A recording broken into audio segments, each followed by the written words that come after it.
Selon le premier rapport de l'OMS sur la vision publié le 9 octobre 2019, plus de 2,2 milliards de personnes souffrent des problèmes de la vision à travers le monde. Aujourd'hui, nous allons nous intéresser à la presbytie. Plusieurs la caractérisent comme étant la maladie des vieux, est-ce vrai? Sinon, quelles en sont les causes? Peut-on prévenir son apparition? Comment la soigner?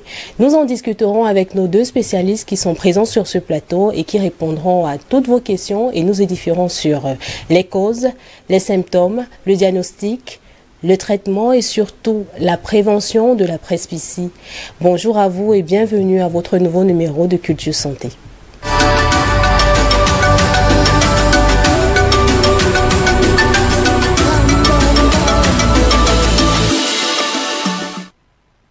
Aujourd'hui, nous recevons sur ce plateau le docteur Bekono Nadej, qui est orthortiste en poste à la clinique d'ophtalmologie Bourgeois Look and Life de Douala. Bonjour docteur Bekono. Bonjour madame.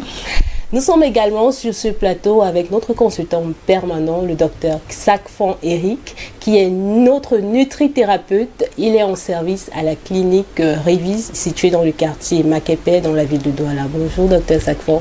Bonjour madame. Et merci d'avoir accepté à nouveau notre invitation. Plaisir renouvelé. Alors, on l'a annoncé en début d'émission, aujourd'hui nous nous intéressons à la presbytie. Déjà, avant de rentrer dans le vif du sujet, je viens de présenter le docteur Bekono qui est orthortiste. Vu que nous, ici sur ce plateau, nous avons l'objectif de non seulement susciter des vocations à la maison, mais également vous informer sur les nouveaux métiers, docteur Bekono. Alors, qu'est-ce que c'est qu'un orthortiste? Déjà, c'est assez rare. Justement, c'est vraiment rare. Mais un orthortiste, c'est tout simplement comme un kinésithérapeute. C'est un spécialiste de la santé visuelle, oui, qui va beaucoup plus encadrer les patients dans le sens de la rééducation d'abord. Oui. Ensuite, des prescriptions. Oui. Qu'il va tout simplement accompagner ces patients avec ces prescriptions et les suivre, pas du tout comme un médecin ophtalmologiste. Pourquoi? Parce que on aura des rendez-vous pratiquement d'une façon régulière par rapport à un médecin ophtalmologiste, ou alors par rapport à un opticien qui peut recevoir le patient une ou deux fois par an. Chez nous, les rendez-vous seront assez réguliers, oui, tout simplement parce que, comme j'ai dit, c'est le kinésie de l'œil. Oui. On s'occupe de la vision, on va accompagner, on va conseiller, on va sensibiliser, on va rééduquer, on va aller même en profondeur, c'est-à-dire essayer de travailler avec d'autres professionnels de la santé pour que notre patient soit assez à l'aise. Parce que quand on parle déjà de pathologie, aucune personne ne peut être à l'aise quand on parle d'une pathologie ou bien d'un problème, d'une déformation. Oui, et pour être sûr que nous avons compris à la maison, pouvez-vous nous faire la différence entre ophtalmologue, obstétricien, c'est ça? Optométriste. Voilà. Oui, il y a quelle différence entre ces trois métiers-là? Ok, je vais commencer par l'ophtalmologue, oui, encore appelé médecin ophtalmologiste ou alors oculiste. Son rôle, lui, il intervient beaucoup plus dans le cadre de l'anatomie de l'œil. Oui. C'est-à-dire la thérapeutique, il s'occupe de la thérapeutique, il s'occupe bien évidemment du dépistage. Maintenant, il peut prescrire à partir d'un ensemble d'éléments, d'un plateau technique qu'il dispose, notamment l'équipement. Il peut prescrire en ce qui concerne les maladies de l'œil, oui, les défauts de vision, parce qu'il y a les pathologies, il y a les défauts de vision. Il peut également aller plus loin en explorant le milieu oculaire. oui.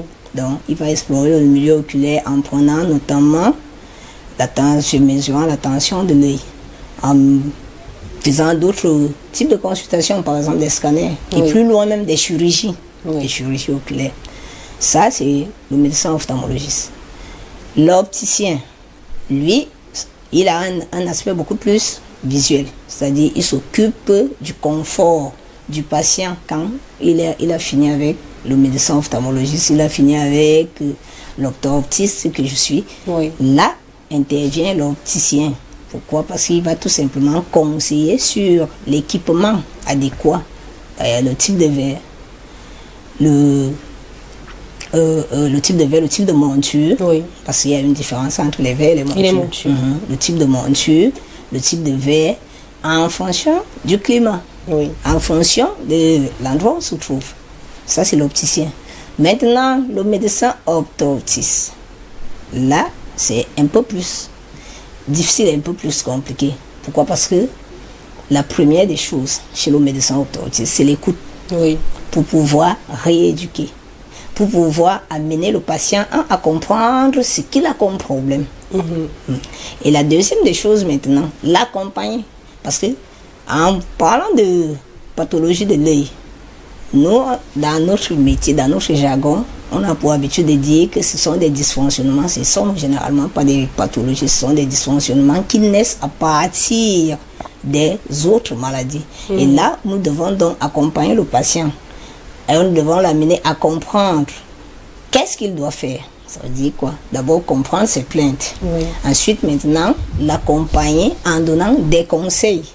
Et si possible, même une autre rééducation physique. Parce qu'on va procéder jusqu'au massage, ce qui ne se fait pas chez l'opticien ou encore chez l'ophtalmologiste. Donc, notre travail, c'est beaucoup plus la rééducation, la sensibilisation. En tout cas, merci pour ces belles explications et on espère que ça suscitera des vocations auprès de nos jeunes à la maison. Juste, nous espérons que ce sera le cas. Aujourd'hui, nous parlons de presbytie. Docteur Bekono, certains la caractérisent comme étant la maladie des vieux. Là, déjà, la première question, est-ce vrai? Il faudrait qu'on sache déjà ce que c'est que la presbytie. La presbytie, c'est les troubles visuels qu'on a quand le cristallin a perdu sa capacité d'accommodation. Oui. Là, on peut avoir des sérieux problèmes d'apprécier quelque chose qui est plus proche de nous. Oui. C'est-à-dire ce qui est loin, on peut voir. Mais ce qui est plus proche, on a des difficultés à voir. Et là, est-ce que c'est seulement les vieux qui ont ces problèmes de nos jours? Non. Non, non, non. Puisque chez la femme, ce sera même un peu plus tôt. Oui. Les femmes, généralement, entrent en phase de presbytie à 39, 40 ans. Oui. Les hommes, un peu plus tard, disons 42, 43 ans. Oui. Sans oublier aussi ce que nous pouvons supporter en longueur de journée. Donc, la presbytie n'est pas un problème de vieux, la presbytie, en quelque sorte, parce que je ne sais pas si à 40 ans on est vieux, ou à 39 ans. Donc, je pense que ce n'est pas seulement un problème de vieux. Et dites-nous, quelles en sont les causes? Les causes de la presbytie, les causes sont un peu légion, mais la principale cause demeure l'âge. Puisque j'ai parlé chez la femme, on sera dans les 39, 40 ans pour qu'elle entre en phase de presbytie. Et chez l'homme un peu plus tard. Donc d'abord, il y a l'âge. La première cause demeure l'âge. Ensuite, maintenant, nous aurons d'autres causes, notamment il y a des maladies. Avant même d'arriver sur des maladies, j'aime souvent insister sur les habitudes, nos habitudes de vie. Oui. Si on a une mauvaise hygiène de vie, franchement, on va aller un peu plus tôt en presbytie. Je veux, par exemple, expliquer. Quelqu'un qui ne boit pas assez d'eau, Oui. oui, il fera la presbytie un peu plus tôt. Quelqu'un qui passe beaucoup de temps sans prendre ses 8-9 heures de sommeil, il sera presbytie un peu plus tôt. Oui. Quelqu'un qui va consommer du tabac, de l'alcool à l'excès, également aussi, il sera presbyte un peu plus tôt. Nous avons ça. Nous avons également des maladies. Nous avons des maladies métaboliques qui peuvent aussi causer la presbytie et d'une façon précoce, notamment le diabète, Oui. la tension, les rhumatismes, les anémies bien sûr. Nous avons également des maladies telles que, qu'est-ce que je peux citer, anémie, rhumatisme, tension, diabète. Bon, je pense que là, beaucoup plus des maladies métaboliques. Voilà, je voulais aussi parler des myasthénies auto-immunes, Oui. c'est-à-dire des maladies qui affectent beaucoup plus le muscle. Et là, très tôt, on fera la presbytie. Pour quelle raison? J'étais en train de dire qu'il faudrait qu'on sache même déjà ce que c'est que la presbytie. Il y a un véritable problème quand le cristallin, qui est la lentille de l'œil, devient assez fatigué. Il peut être fatigué de deux façons. La première façon, c'est qu'il va perdre tout simplement son élasticité. C'est-à-dire, il ne peut plus changer de forme. Il y a quelque chose qui se produit chaque fois qu'on pose un regard. Si on veut voir de loin, il peut devenir tout petit. Et si maintenant on veut lire, il peut grossir. Donc, à chaque fois qu'on pose une action visuelle, c'est ce qui se passe. Et au fur et à mesure qu'on prend de l'âge, ce cristallin-là va commencer à devenir un peu plus rigide. Donc, il va perdre en élasticité. Vous voyez donc, à partir, si quelqu'un passe 39, 40 ans à faire quelque chose, c'est-à-dire à user énormément de l'œil, qu'est-ce qui va se passer? Il peut aussi devenir précipité un peu plus tôt. Mais, également, on a des gens qui négligent des défauts de vision, c'est-à-dire quelqu'un qui est malade, il va par exemple, il consulte, on prescrit, il ne suit pas le traitement. Et bien évidemment là, pour ceux qui sont hypermétropes, hypermétropie ça veut dire quoi? Ça veut dire tout simplement qu'un œil est très court, donc il reçoit énormément de lumière. À ce moment aussi, on sera très facilement, on va faire très facilement la presbytie. D'accord. Docteur Safan, le docteur Bekono tout à l'heure vient de nous dire que c'est du phénomène d'accommodation pour ajuster la vision de près et la vision de loin que résultent les pertes d'élasticité. Quelle habitude alimentaire favoriserait-elle la précocité, la gravité ou encore la forte prévalence de la presbytie? Très bonne question, Madame Yams. Et là, quand on parle de presbytie, on se retrouve là exactement dans l'alimentation dans sa généralité. Voyez-vous, j'aime bien à définir que l'alimentation ne se résume pas seulement à ce qu'on mange. Ça se résume également à tout ce qu'on consomme. Et j'aime bien citer les lois de santé. La santé a des lois et des principes, parmi lesquels l'hydrothérapie, c'est-à-dire notre relation avec de l'eau, notre relation avec le soleil, c'est-à-dire la lumière, notre relation avec l'air. Tous ces éléments de la nature que nous consommons peuvent, si c'est mal consommé, conduire à la presbytie. Maintenant, quand on parle, quelles peuvent être les causes au niveau de ces lois de santé qui puissent générer ou alors causer cette pathologie? Lorsque nous avons une alimentation, je rappelle déjà, les statistiques nous informent un peu plus. Le corps humain est constitué environ de 70% d'eau. Vous comprenez très bien que si votre consommation d'eau est en faible quantité, vous aurez une faiblesse ou alors un ralentissement du fonctionnement général du corps, par conséquent de l'œil aussi. Je voudrais rappeler que l'œil, les yeux sont un peu les portes d'entrée du corps. Si vos yeux sont dans le noir, tout votre corps est dans le noir. Si vos yeux ont de la peine à fonctionner, tout votre corps, généralement, l'une des premières causes de fatigue sur le corps, c'est que les yeux faiblissent. C'est des causes de fatigue. Lorsque vous constatez que les yeux ont de la peine à tenir, très souvent également, notre consommation d'eau peut être interpellée. C'est pas tout. Nous sommes en zone urbaine aujourd'hui. Nous sommes dans des grandes villes. Nous sommes à une génération du 21e siècle où on dirait le siècle de vitesse. Où on veut tout avoir très vite. 24, 7 sur 7. Il est important de noter que ce style de vie effréné, à la recherche d'un bonheur immédiat et très rapide, conduit à la fatigue, si vous voulez, à la dégénérescence des cellules, par conséquent, à la presbytie précoce. Et quand on parle de style de vie, Internet nous fait des torts aujourd'hui, où les gens vont rester devant la télévision jusqu'à 1 heure, 2 heures, où il y a des métiers qui ne se pratiquent que la nuit. J'ai des patients que leur travail, ce n'est que la nuit. Et ils exercent 2, 3, 4 ans, ils arrivent au bureau, leur premier médicament, c'est le sommeil. Je vais leur dire dormir. Parce que lorsqu'on a un manque de sommeil, on va créer des tensions au niveau neuronal et bien sûr cela va se répercuter au niveau oculaire. Ici, il faudrait, tout le mot tempérance trouve son sens et je vais finir par là. Il faudrait que cette génération apprenne à savoir prendre avec modération ce qui est permis et s'abstenir de ce qui est proscrit en ce qui concerne l'alimentation.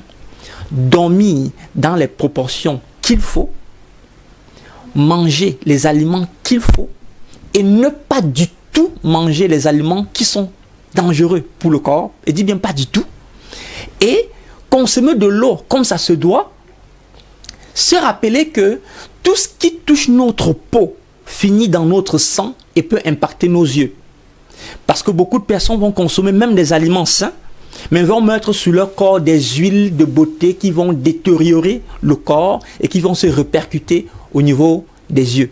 Nous allons voir tout à l'heure dans les détails les différentes formes d'alimentation et les aliments qui vont jusqu'à impacter l'œil et causer de manière précoce la presbytie. Mais il est regrettable de constater qu'aujourd'hui on parle de vieillesse, qu'on ait des maladies de vieux à 40 ans. Alors que nous savons que cette même terre a connu des hommes qui allaient jusqu'à 100 ans. Je vous rappelle qu'à une certaine époque sur cette terre, et en Afrique précisément, parce que je vous rappelle que le squelette humain le plus vieux du monde est trouvé en Afrique, oui. L'Afrique qui est la mère de l'humanité, il y avait jusqu'à 60 ans, on était robuste. Jusqu'à 90 ans, 100 ans, si à 60 ans vous avez une maladie, on dirait, oh, ce jeune souffre. À 60 ans, on t'appelait jeune. Aujourd'hui, en 40 ans, on t'appelle vieux. Qu'est-ce qui explique qu'il y a une dégénérescence au niveau des cellules? Effectivement, c'est notre style de vie aujourd'hui. C'est, j'ai envie de dire, la modernité. Et là, nous sommes en plein dans une pathologie qui nous amène de comprendre que la mode est laide. Vraiment laide. Parce qu'à peine tu veux l'apprécier, que déjà, elle te cause des torts. Il est bien de revenir aux valeurs réelles de la vie, de consommer les choses à leur juste quantité, à leur juste portion.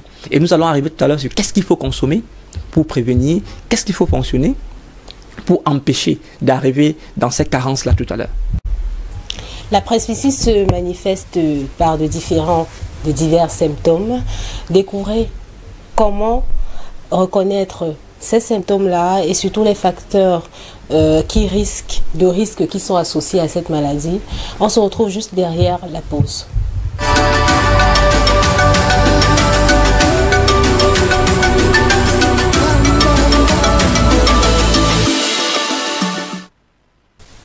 Docteur Bekono, nous sommes toujours sur ce plateau de Culture Santé et nous sommes toujours en compagnie de nos docteurs. Docteur Bekono, tout à l'heure on parlait avant d'aller à la pause, on parlait de symptômes. Comment reconnaître qu'on est atteint de presbytie? C'est très simple et parfois même c'est anodin. Ce que je dis souvent aux patients, parce que l'un des premiers symptômes demeure le fait qu'on ne puisse plus lire tout ce qui est petit. C'est-à-dire on va commencer par un téléphone. Tout le monde dispose d'un téléphone de nos jours, oui, avant de regarder des trucs comme des archives. Donc, la première plainte, c'est que je ne parviens plus à lire les petites écritures. Ça, c'est le premier symptôme. Ne plus pouvoir lire les petites écritures. Ensuite, nous aurons d'autres symptômes. Par exemple, chez les femmes, ça va aller avec des poussées de céphalée, donc des maux de tête généralement. Et nous aurons d'autres symptômes avec parfois la sensation de brouillard. C'est-à-dire, quand il voit, le patient regarde devant lui, il voit pratiquement de l'ombre. Donc, le premier symptôme demeure le fait qu'on ne puisse plus lire les petites écritures. Et que quand on veut les lire, qu'est-ce qu'on fait? On a tendance à renvoyer l'image un peu plus loin pour que le cristallin puisse faire son acte d'accumulation. Oui. Donc, voilà l'un des premiers symptômes. La presbytie s'accompagne souvent de maladies indolores comme la DMLA, c'est ça? Oui. Voilà, et le glaucome. Sont-ils des indicateurs de sa présence? Non. La dégénérescence maculaire liée à l'âge n'est pas un indicateur de presbytie, que ce soit la dégénérescence ou bien le glaucome. Ça, c'est des pathologies à part. D'accord. Généralement, qu'est-ce qui va se passer? Si on néglige, c'est-à-dire les premiers signaux, l'alarme que lance l'œil quand il dit, le cristallin dit je suis fatigué, le fait qu'on ne puisse plus lire les petites écritures, les maux de tête, parfois d'attention, parce qu'on va aller jusqu'à les poussées de tension artérielle. Oui. Si on néglige, là on peut arriver dans les cas de dégénérescence maculaire. Il parle beaucoup plus sur la presbytie parce que la dégénérescence maculaire même, oui, beaucoup plus. C'est des gens qui négligent le port des lunettes. Je vais prendre un cas de myopie. Quand on a une myopie maladive, parce qu'il y a plusieurs stades de myopie, quand on a une myopie maladive, tout simplement, si on ignore de porter sa paire de binocles, qu'est-ce qui va se passer? C'est qu'on va faire une dégénérescence maculaire. Donc, qu'est-ce qui va se passer? La rétine va tout simplement se détacher du reste et ça va créer une dégénérescence. Ça, c'est d'un. Ou encore, le docteur Safan parlait par exemple de l'alimentation, le manque de sommeil. L'alimentation joue énormément dans les cas de dégénérescence maculaire. Si on consomme moins d'aliments qui sont riches en vitamine C, moins d'aliments riches en xanthine, qu'est-ce qui va se passer? Ça va tout simplement léser la rétine. On va se retrouver avec une rétine pigmentée. C'est une dégénérescence. Quant au glaucome, le glaucome, c'est une affection du nerf optique. Donc, c'est pas la presbytie. La presbytie peut tout simplement aussi pousser ces pathologies un peu plus loin, mais c'est pas un signe précurseur de la presbytie. Docteur Safan, on a écouté Docteur Bekono tout à l'heure concernant l'alimentation également. Peut-on penser qu'une certaine alimentation peut mettre en relief les symptômes liés à la presbytie? Oui, bien sûr, bien sûr. Lorsque nous allons recevoir des patients, par exemple, au cabinet, juste pendant la consultation, juste à écouter leur habitude alimentaire, nous pouvons immédiatement les classer dans les zones à risque de presbytie. Vous allez constater qu'un patient, par exemple, qui est habitué à manger comme le siècle présent nous le propose, pratiquement à chaque émission, je ne vais pas hésiter de dire ça. Parce que c'est important qu'on comprenne que ce que nous appelons aujourd'hui aliments raffinés a un impact énorme au niveau de la dégénérescence cellulaire. Plus vous mangez raffiné, plus proche, alors plus vite vous accélérez votre vieillissement. Il faudrait le savoir. Ceux qui mangent le plus naturellement possible prolongent leur espérance de vie parce qu'ils donnent à leur corps les éléments vivants, vitalisants, qui permettent au corps de vivre. Je vous rappelle que nous sommes des êtres vivants. Nous devrons manger des aliments vivants. Maintenant, est-ce qu'il y a des aliments qui peuvent donner des indications à ça? Oui. Aimer quand quelqu'un va me dire qu'il mange le matin les pâtes, le pain, quand il va me dire qu'il aime les pâtes alimentaires, les spaghettis, surtout italiens, quand il va me dire qu'il aime le lait, quand il va me dire qu'il aime la pâtisserie, les cakes, les gâteaux, je peux vous rassurer que lorsque vous prenez ces céréales-là, ces aliments raffinés-là, vous êtes dans des risques justement d'avoir un vieillissement de cellules et par conséquent d'accélérer votre possibilité d'avoir les presbyties. Parce que je rappelle que ces aliments vont accentuer la rigidité du cristallin, qui a besoin d'être souple pour fonctionner. J'aime bien expliquer ce problème au niveau des yeux comme le problème de caméra. Lorsqu'une caméra est braquée sur vous, comme cela est le cas actuellement sur nous, on peut modifier l'objectif pour perfectionner l'image au fur et à mesure que nous bougeons. Plus nous allons plus loin, l'objectif de la caméra se réadapte pour nous donner une meilleure image. Il en est de même pour l'œil. Lorsque l'œil ne peut donc plus faire ses mouvements de régulation pour stabiliser l'image, il y a un problème. Or, pour le stabiliser, il faudrait qu'il y ait une mobilité dans l'œil, il faudrait qu'il y ait une flexibilité dans ces cellules-là. Et quand ces cellules sont rigides, il est clair que c'est difficile de pouvoir voir normalement. Or, les aliments que j'ai cités plus haut vont entraîner la rigidité des cellules. Je les appelle la colle. Lorsque vous collez vos cellules, vous ne leur permettez pas de fonctionner de manière optimale.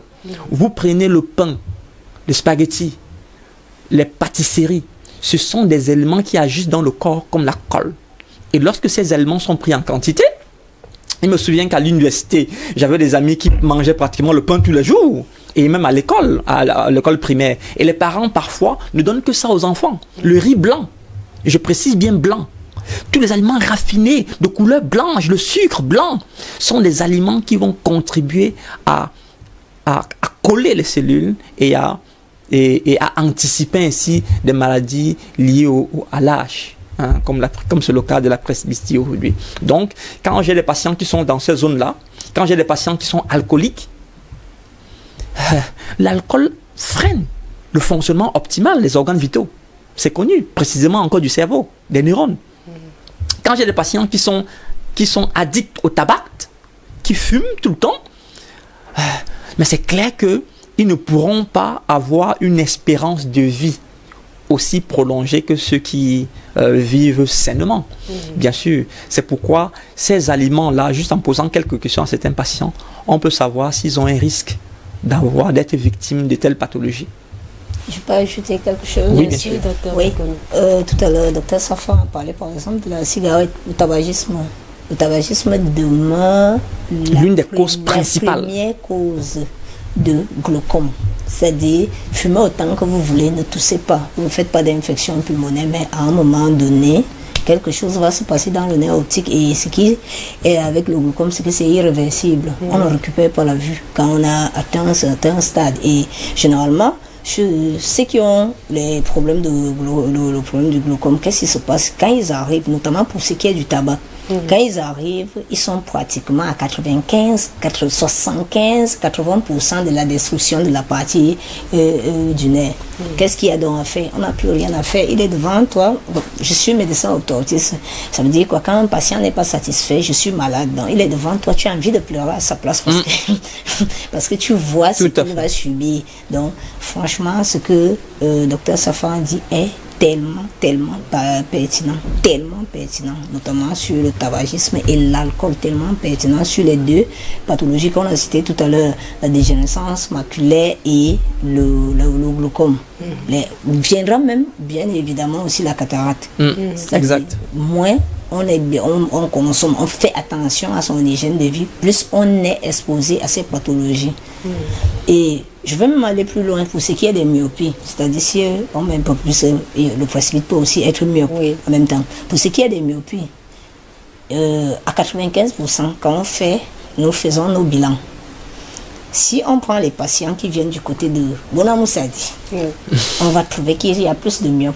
Si on prend les patients qui viennent de Bepanda, donc pas si bon, excusez-moi de citer parce que nous sommes dans la ville de Douala, on va constater qu'ils sont beaucoup plus hypermétropes, c'est-à-dire ce qui montre le type d'alimentation qu'ils ont et l'influence que cette alimentation a en ce qui concerne la santé. Exact. C'est-à-dire, on a l'habitude de dire les enfants, les monabobo, avec les lunettes et les pauvres. Donc, excusez-moi un peu. Donc, ce qu'il dit est tellement pertinent. Je rebondis très vite sur ce que dit le docteur, madame, en disant que par rapport à la cigarette précisément, c'est l'occasion à cette émission de santé de sensibiliser aussi ceux qui nous écoutent. Quand on écrit explicitement que le tabac nuit gravement à la santé, nous sommes là dans un cas d'aliment à proscrire, pas à prendre avec modération. On ne devrait pas prendre la cigarette avec modération, c'est à proscrire. Parce qu'il n'y a pas du tout d'avantage à prendre la cigarette. Je dis bien rien du tout. Même la sensation de remise en forme que ça donne, c'est des illusions. Parce qu'il est destructeur au niveau.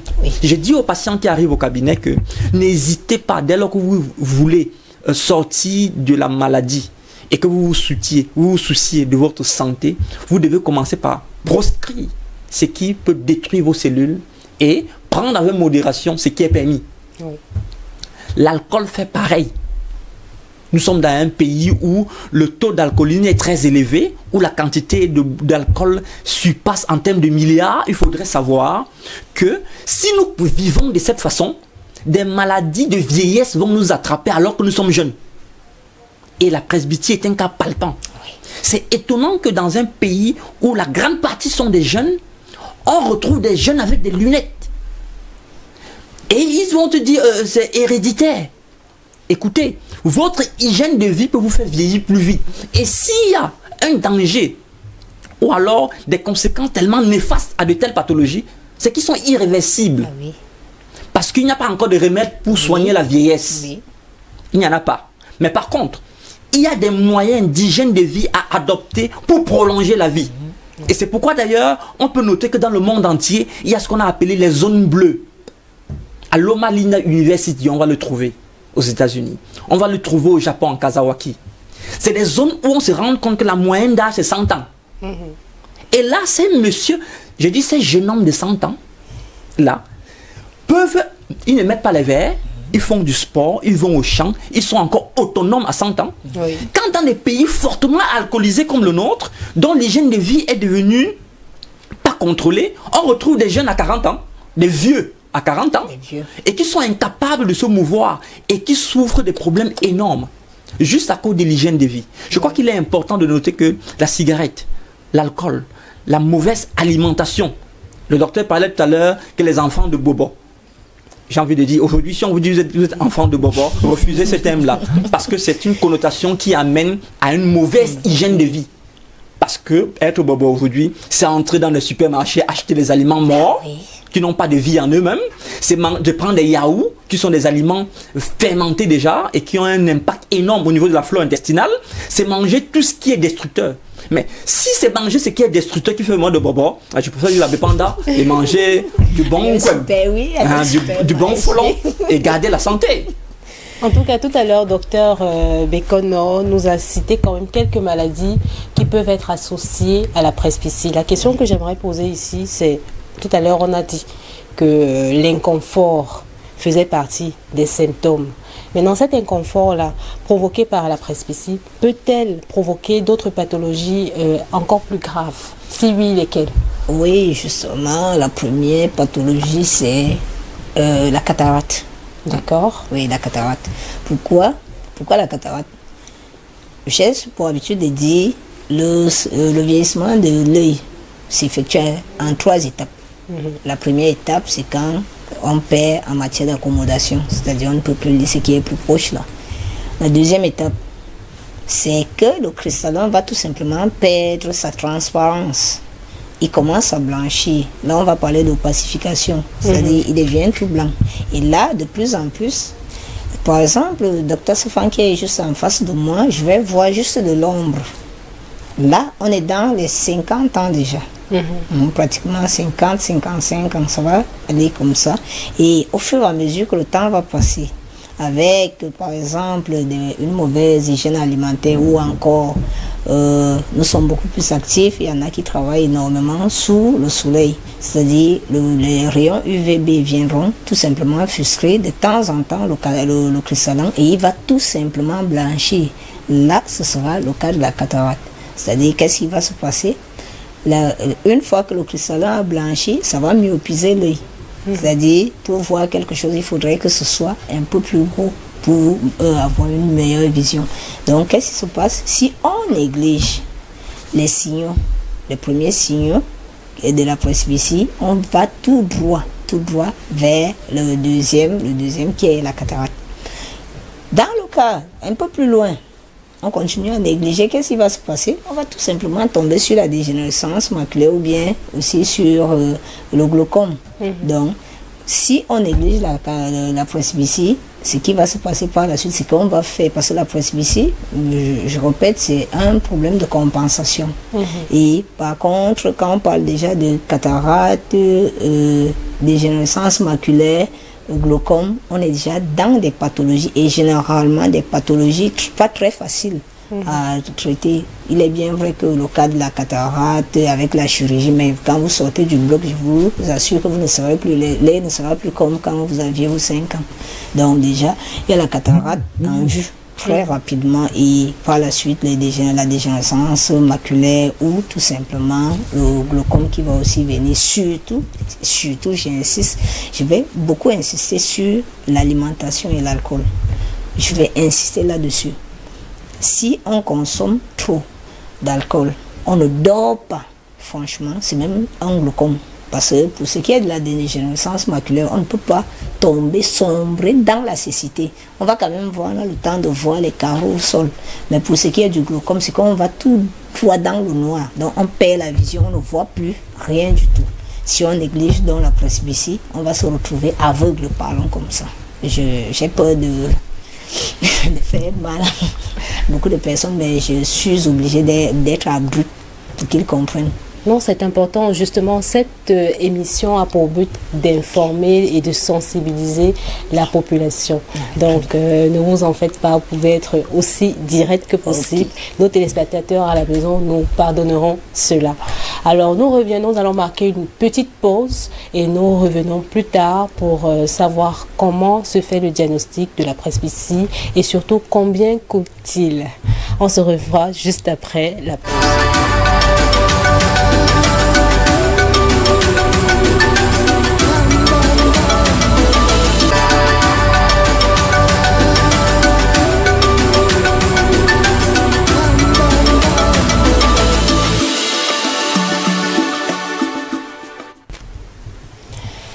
Alors, comment savoir qu'on est atteint de la presbytie? On a eu quelques symptômes que nos docteurs sur ce plateau nous ont donnés, mais maintenant j'aimerais savoir comment s'effectue le diagnostic sur le plan clinique. Docteur Bekono. Et combien coûte-t-il? C'est la partie la plus importante selon moi. Ok, je vais aller sur les étapes de diagnostic. La première partie du diagnostic consiste à prendre que le patient décline son identité. Oui. Oui, donc le nom, l'âge, je répète l'âge, et aussi l'activité qu'il mène. D'accord. Parce que c'est hyper important pendant la consultation. Ça permet de déterminer s'il est plus ou moins exposé. Oui, justement, s'il a risque ou pas. Et même sa zone géographique. Oui, justement. Donc, une fois cela terminé, on va tout simplement procéder à la deuxième phase qui consiste à faire un examen de la vue, c'est-à-dire l'acuité visuelle, mesurer son acuité visuelle, voir déjà la vision de loin, qu'est-ce qu'il a comme, est-ce qu'il a un problème en vision de loin, c'est-à-dire pour voir plus loin, est-ce qu'il a un problème. Et par la suite, la dernière partie, ce sera la vision de près, donc mesurer la puissance exactement la puissance avec laquelle il peut voir quelque chose qui est un peu plus à côté. Donc, et maintenant, une fois qu'on a débordé les 39-40 ans, il y a toujours un examen qu'on va faire, notamment le fond de l'œil, ce qu'on appelle la fondoscopie, ou le fond de l'œil. Pourquoi est-ce qu'on va pratiquer cet examen? Tout simplement pour explorer le milieu interne de l'œil, parce que ça nous permet de voir le statut de la rétine. Est-ce que la rétine, est-ce qu'elle est bien normale? Est-ce qu'on a nos 4 mm de zentéine au niveau de la rétine? On va se mettre à explorer donc la rétine, on fait un fond d'œil. On va même aller plus loin. Il faut aussi prendre le milieu vasculaire, le milieu névralgique de l'œil. C'est-à-dire on va prendre la tension de l'œil pour voir est-ce que la tension de l'œil, est-ce qu'elle est bonne? Si elle n'est pas bonne, on essaie de prendre des mesures adéquates pour que elle ne continue pas tout simplement à grimper. Donc, il y a plusieurs examens tout en fonction du patient, donc des plaintes du patient qui est devant nous, mais c'est trop simple, l'identité du patient, ensuite l'acuité visuelle et le fond d'œil. Ça, c'est les 3 examens qui sont beaucoup plus réservés pour les cas d'épistage de presbytie. Les autres examens peuvent venir si et seulement si on constate que le patient a un autre problème. Par exemple, pendant l'acuité visuelle, est-ce qu'il corrige? Corriger veut dire quoi? Quand il regarde, est-ce qu'il peut évoluer? Est-ce que quand on met une lentille, il peut voir mieux? Par exemple, s'il a des problèmes de vision de loin, est-ce qu'il peut voir mieux quand on met une lentille? S'il ne peut pas voir loin, ça veut dire qu'il y a un problème. On va donc anticiper sur d'autres examens. Maintenant, le coût. Je vais revenir ici que nous sommes une plateforme. Bourgeois Look and Live est une plateforme qui fait uniquement dans le social. Ce qui veut dire les consultations chez nous ne sont pas payantes. La seule chose que les gens vont payer, c'est l'enregistrement pour que vous ayez vos fiches à la sortie, parce que nous aussi, on ne fabrique pas du papier, donc ils vont débourser juste 500 francs pour l'enregistrement, les frais d'enregistrement. Quand ils arrivent au cabinet, ils déboursent 500 francs. Maintenant, en fonction des examens, une fois que vous avez déboursé 500 francs, vous avez les examens jusqu'au fond c'est-à-dire jusqu'à la fondoscopie, qu'elle soit faite par le bioscope, qu'elle soit faite par la lampe à fente ou alors par un ophtalmoscope, ça fait partie des 500 francs. Mais maintenant, pour ce qui est de la tonométrie, donc la tension de l'œil, là, vous allez débourser juste 3000 francs. Et je vous dis ici qu'une tonométrie même si c'est dans un hôpital d'État, c'est pas moins de 7000 francs. C'est entre 7000 francs et 30 000 francs. Donc chez nous, vous allez juste débourser 3000 francs, on fait votre tonométrie. Maintenant, on va aller plus loin. Parce que si on constate que vous avez une tension de l'œil élevée, j'ai dit, je suis optométriste, nous on va plus loin, on fait des scanners à résonance magnétique, il faudrait voir ce qui ne va pas, pourquoi est-ce que la tension de l'œil est élevée là. L'autre examen là, ce scanner c'est juste 4000 francs. D'accord. Tout à l'heure, docteur Safon, vous avez dit que notre alimentation influence notre acuité visuelle. Absolument. Mais j'aimerais savoir ici, est-ce que grâce à l'alimentation, l'alimentation peut avoir un effet sur le diagnostic également de la presbytie? Diagnostic comment? Précisez votre question. Ça veut dire permettre de dépister la pathologie ou permettre de prévenir la pathologie? Prévenir la pathologie. C'est le premier médicament. C'est l'alimentation. Et là, ça me permet de vous dire ceci, s'il vous plaît. Je l'ai déjà dit ici à une autre émission, je vais me répéter. Lorsque l'alimentation est mauvaise, Oui. les médicaments sont inefficaces. Lorsque l'alimentation est juste, les médicaments sont inutiles. C'est dit que la première cause de pathologie, c'est d'abord l'alimentation. Et pour le cas de vieillesse cellulaire, la régénérescence cellulaire ne se fait que par l'alimentation. Et quand je dis alimentation, je ne fais pas seulement allusion à ce qu'on mange. Oui. Parce que je voudrais rappeler que l'une des premières formes d'alimentation qui va permettre à la régénérescence des cellules, c'est le sommeil. Sachons-le. Il y a des périodes de la nuit que si vous êtes éveillé, vous vieillissez plus vite. Il y a des périodes de la nuit où si vous dormez le matin, vous avez un regain d'énergie. Par exemple? Exemple. Celui qui va trouver le sommeil à partir de minuit, qui va se coucher à minuit, même s'il se réveille à 11 heures, il aura des fatigues au cours de la journée. Celui qui va dormir à 20 heures, entre 18 heures et 20 heures, même s'il se réveille à 3 heures, au cours de la journée, il se sentira plus fort. Pourquoi? Parce que le corps humain, d'ailleurs, je ne vais pas entrer dans la science, parce que c'est comme si je prends de manière scientifique, ça va pas aider le téléspectateur, je vais prendre de manière naturelle. D'accord. Tous les êtres, tous les animaux qui exercent en journée de manière naturelle, lorsque le soleil se couche, ils retrouvent leur nid pour les oiseaux, leur tanière pour les animaux, et les hommes devraient faire autant, leur chambre. Parce que quand l'homme fonctionne avec ce que je vais appeler les luminaires, le soleil et la lune, et ces luminaires ont un impact sur la production des hormones chez nous. C'est pourquoi, à une certaine période de l'année, comme à une certaine période de la nuit, le corps génère lui-même des hormones de restauration. Et cela, on ne peut bénéficier de ces hormones que lorsqu'on est au repos, lorsqu'il le produit. Mais lorsque vous restez éveillé, le corps, l'œil baisse, tu frottes. La fatigue est là, tu mets les pieds dans l'eau pour étudier, comme les étudiants. Tu sens comment la fatigue, tu es devant la télévision ou l'écran. Je veux d'abord voir le dernier feuilleton-ci. Oui. Lorsque vous résistez à l'appel de la nature de cette façon, vous payez toujours la facture. Oui. Et la facture est très souvent salée. Je finis parlant du sommeil. Et là, je donne des informations importantes pour ceux qui nous écoutent à la maison. Sachez qu'un homme qui dort moins de 4 à 5 heures de sommeil par jour, par nuit, réduit jusqu'à 60% sa capacité de reproduction. Ça veut dire qu'il tombe dans la stérilité. Les hommes qui font des travaux de nuit, qui sont dans la nuit tout le temps, il est possible qu'ils perdent leur capacité de se reproduire. Ça veut dire qu'ils réduisent leur stérilité. C'est valable pour les femmes. Vous comprenez donc que quand on parle de dégénérescence cellulaire, la presbytie, on va parler des yeux, mais non. Pendant que l'œil se raidit, pendant que les cellules de l'œil vont perdre leur mobilité, sachant que c'est tout le corps qui vieillit. Parce qu'on parle de vieillesse, maladie de vieillesse. Ça veut dire que c'est les cellules entières qui vieillissent. Le sommeil donc est un aliment formidable qu'il faut absolument prescrire et apprendre aux gens comment bien dormir, dans quel environnement dormir, dans quelles circonstances dormir. Celui qui dort même à 19 h et qui dort avec une télévision qui est en train de tourner ou une radio qui tourne n'est pas en train de dormir. Celui qui est dans une chambre, qui dit qu'il dort à 19 h et qui met la lumière vive, il ne dort pas. Parce que quand on parle de dormir, d'ailleurs je compare le sommeil, moi qui parle de l'alimentation générale, le sommeil est une forme de mort.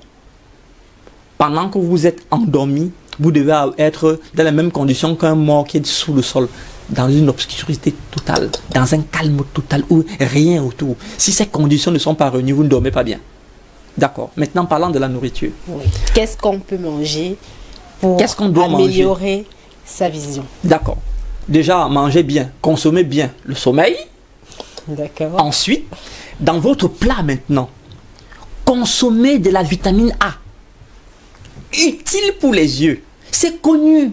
Pour ceux qui ne savent pas, aller fouiller les livres de sciences en Égypte antique, où presque toutes les reines d'Égypte utilisaient les carottes pour se donner de la beauté au niveau du visage et aussi pour apporter ce qu'on va appeler résoudre les problèmes de sécheresse oculaire. Il y a des gens qui ont des problèmes de sécheresse au niveau des yeux. Je ne pleure pas. Même quand j'ai les problèmes, pleurer me dépasse. Je n'ai pas d'eau dans mon corps. En fait, il y a une sécheresse.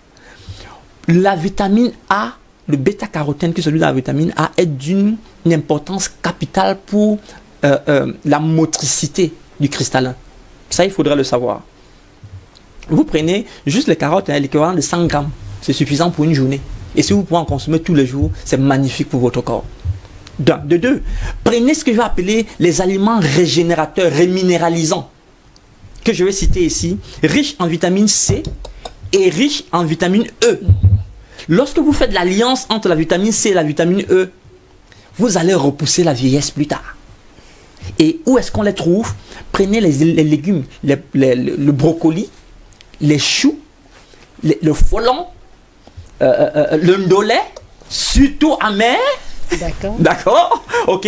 Quand vous allez prendre ces aliments réminéralisants là, vous allez, si vous voulez, les légumes vont intervenir sur le corps humain. C'est la partie de l'alimentation qui va jouer le rôle de la tôlerie si on est sur une voiture. Lorsqu'on va embellir une voiture, on fait la tôlerie, n'est-ce pas? Si vous voulez embellir votre corps, si vous voulez sentir le corps briller, joli sur la figure et partout, prenez beaucoup de légumes. Mais pas les légumes cuits. Je rappelle que lorsque vous faites cuire vos légumes, vous perdez jusqu'à 80% des valeurs régénératrices de ces légumes. C'est pourquoi il faut les prendre crus. C'est d'ailleurs pourquoi je vais conseiller la cuisine à téléspectateurs. Prenez les